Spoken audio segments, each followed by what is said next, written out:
चलो बच्चा, तो अभी ये लेक्चर हम शुरू कर रहे हैं जिसमें हम डिस्कस करने वाला है सम नंबर जो इलास्टेशन 27, 28, 29 तीन इलास्टेशन डिस्कस करने वाले हैं।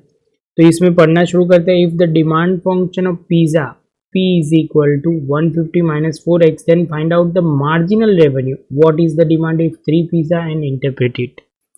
तो बच्चा आप बोलोगे सर यहाँ पे मार्जिनल रेवेन्यू नया एक वर्ड आया जो आपको ध्यान में रखना है। आप बोलोगे सर इसमें हमें ये तो पता चल गया कि डिमांड फंक्शन दिया हुआ है जिसको हम P बोलते हैं 150 माइनस 4x। क्या करेंगे बच्चा, तो आप बोलोगे सर 150 माइनस 4x, तो लिखना शुरू करते हैं। P इज इक्वल टू आप बोलोगे सर यहाँ पे लिखोगे P is equal to 150 minus 4x। आप बोलोगे सर रेवेन्यू फंक्शन हमें पता है R इंटू एक्स। क्या लिखा जाता है बच्चा, तो आप बोलोगे सर R इंटू एक्स, तो ये भी हो गया। तो आप मल्टीप्लाई करोगे sir 150 minus 4x into x, तो ये जैसे x के साथ मल्टीप्लाई हो जाएगा 150x माइनस 4x स्क्वायर। तो आप बोलोगे सर ये भी क्लियर हुआ और रेवेन्यू हमारे पास रेडी हो गई। कितना, revenue is equal to 150x minus 4x square. तो आप बोलोगे सर इसके बाद मार्जिनल रेवेन्यू हमें लिखना पड़ेगा बच्चा, मैंने नहीं लिखा, आपको लिखना पड़ेगा। और उसके बाद dr upon dx is equal to calculation करोगे तो ये क्लियर हो जाएगा। स्टेप बहुत सिंपल है बच्चा, इसमें आपको कोई डाउट नहीं होगा। 150x मतलब 150 माइनस 8x आ जाएगा। जैसे ये हो जाएगा इसके बाद आप बोलोगे मार्जिनल रेवेन्यू आपका क्लियर हो जाएगा। इसके बाद आपको उसके अंदर वैल्यू पुट करनी है। x की जगह आपको मार्जिनल रेवेन्यू में x की जगह वैल्यू पुट करोगे, जो 3 पुट करोगे 24 आ जाएगा। तो 150 माइनस 24 तो हो जाएगा 126। आप बोलोगे सर ये तो बहुत ही सिंपल था, पहले आपने डेरिवेटिव ढूंढा, डेरिवेटिव ढूंढ के उसके अंदर वैल्यू पुट कर दी और आपका आंसर आ जाएगा। बस आपको वो पता होना चाहिए कि प्राइस फंक्शन मतलब आप डिमांड फंक्शन के साथ मल्टीप्लाई करोगे तो आपका आंसर आ जाएगा रेवेन्यू।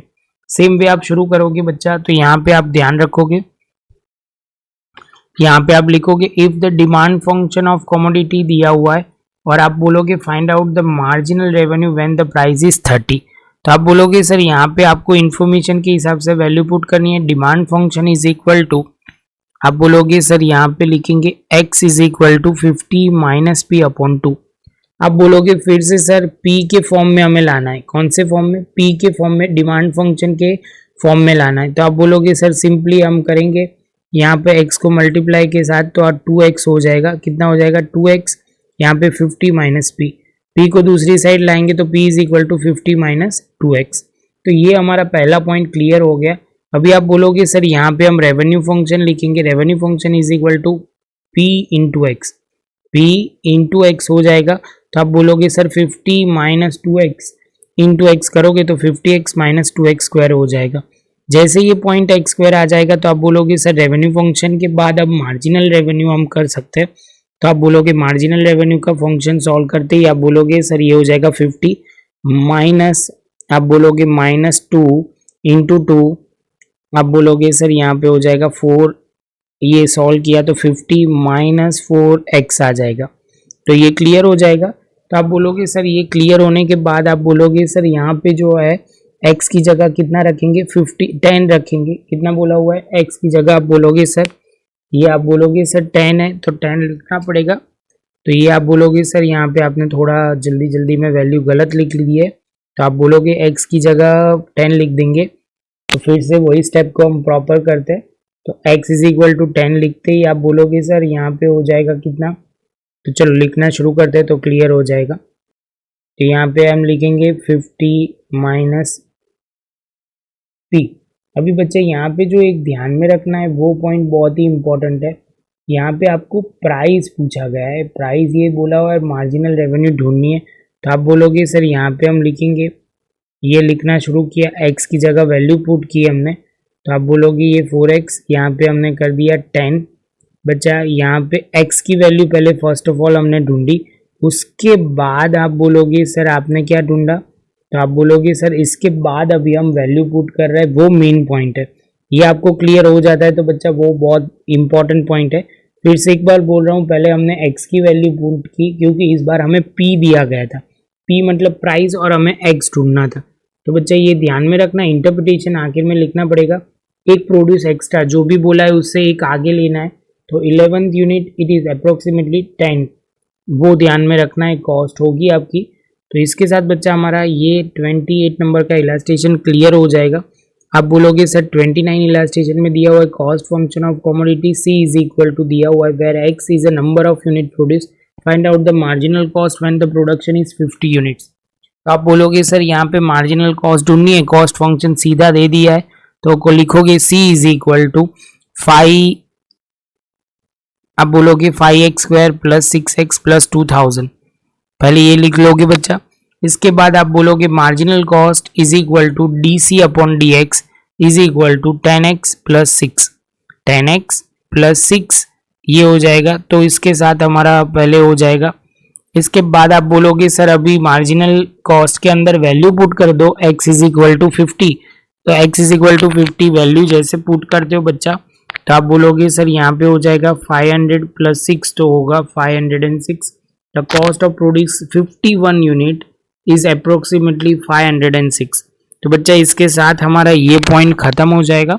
शांति से प्रॉपर पहले लिख दो बच्चा। इसके बाद हम जाएंगे सेक्शन नंबर D में, क्योंकि बहुत ही ईजी है, फटाफट होता जाएगा। 15 नंबर का सम देखना शुरू करेंगे। तो यहाँ पे क्या दिया हुआ है, find out the marginal revenue if the demand function, यहाँ पे क्या दिया हुआ है, find out the marginal revenue if the demand function P is equal to 2500 minus x² upon 100। तो आप बोलोगे सर सबसे पहले जो दिया हुआ है वही प्रॉपर वे में हम लिख लेते हैं। तो यहाँ पे आप बोलोगे सर यहाँ पे होगा P इज इक्वल, आप बोलोगे revenue is equal to P into x, क्या बोलोगे बच्चा, P इंटू एक्स, आप बोलोगे सर P इंटू एक्स।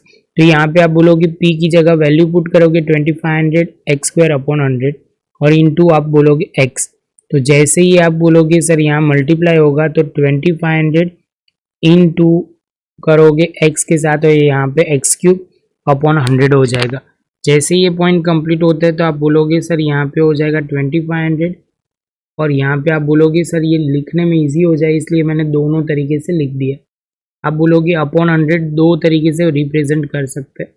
जैसे ये होगा तो 25x हो जाएगा, क्लियर है बच्चा, और यहाँ पे x³ और इसको हम लिखना है तो 1/100 इंटू x³। इसके बाद डेरिवेटिव करना इजी हो जाता है इसलिए बच्चा इजी कर लिया, dr/dx लिखा, जहाँ पे आप बोलोगे 25 और यहाँ पे आप बोलोगे 3/100 x²। जैसे ये पॉइंट हो जाता है तो आपका ये आंसर हो गया। सपोज आपको कोई अमाउंट दी हुई होती है कि x इज इक्वल टू ये रखना है तो हम सीधा वैल्यू पुट कर सकते हैं। इसके साथ बच्चा हमारा 15 नंबर का सम खत्म हो गया। शांति से एक स्टेप बाय स्टेप लिखते जाना बच्चा मेरे साथ, तो आपको बहुत इजी रहेगा। इसके बाद बच्चा सीक्वेंस में आ रहा है जो है वो 19 नंबर का पॉइंट आ रहा है, जिसमें आप बोलोगे सर यहाँ पे दिया हुआ है production cost of factory producing sugar C is equal to, आपको एक फंक्शन दिया हुआ है और आप बोलोगे find out the marginal cost if the production is 100 unit and interpret it. तो बच्चा यहाँ पे शांति से देखोगे तो आपको कॉस्ट फंक्शन दे दिया है, तो आप लिखोगे सबसे पहले सम नंबर 19, वो आप लिख दोगे 19 इज इक्वल टू, यहाँ पे लिखोगे C is equal to 50 plus 2x plus √x। ये पहले √x देख के हम पे घबराना नहीं है, वो बहुत इजी होता है बच्चा। ये √x उसके बाद है तो यहाँ पे x² अपॉन 10 बोले लिख दिया और उसका डिफ्रेंशिएशन भी कर दिया। जैसे डिफ्रेंशिएशन करोगे आप बोलोगे सर ये हो गया। उसके बाद x की वैल्यू पुट करनी है, जो 100 है वो पुट करेंगे तो आप बोलोगे सर यहाँ पे हो जाएगा 2 इंटू 100 डिवाइड बाई 10 हो जाएगा और प्लस 5 हो जाएगा। तो आप बोलोगे सर ये भी हो जाएगा, तो यहाँ पे सॉल्व करोगे तो ये 25 हो जाएगा। जैसे 25 होता है तो आप बोलोगे सर ये क्लियर हो जाएगा। यहाँ पे आपको इंटरप्रिटेशन के लिए लिखना पड़ेगा cost of producing 110th unit will be 25, जो है उससे एक ऐड करके लिखना है। ये 100 है तो उसमें 101 लिखना है, वो ध्यान में रखना है। आई होप बच्चा आपको क्लियर हो जाएगा ये पॉइंट। सेम वे 20 में भी दिया क्या है बच्चा वो ध्यान में रखना, कॉस्ट फंक्शन दे दिया है और बोला हुआ है find out the marginal cost if the producing 100 units and interpret it. तो आप बोलोगे सर यहाँ पे जो है वही पॉइंट को फोकस करना है। क्लियर हुआ बच्चा?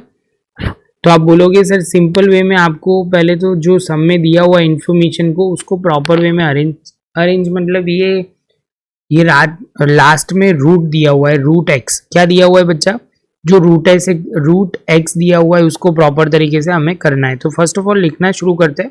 c is equal to 50 plus 2x plus root x.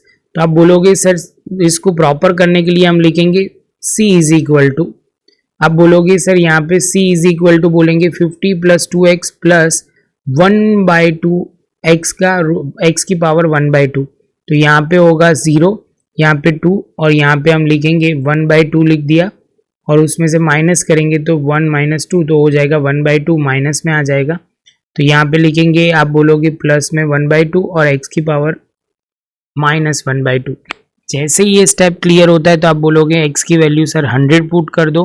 तो 100 पुट करेंगे तो सीधा 2 का तो 2 ही पहले तो हो जाएगा और यहाँ पे 1/2 और ये हम लिखेंगे इसको प्रॉपर वे में 100 माइनस 1/3। जैसे ये पॉइंट क्लियर होता है तो आप बोलोगे सर ये 2 और 100 की अंडर रूट कर देंगे, ये हमें लिखा जाएगा।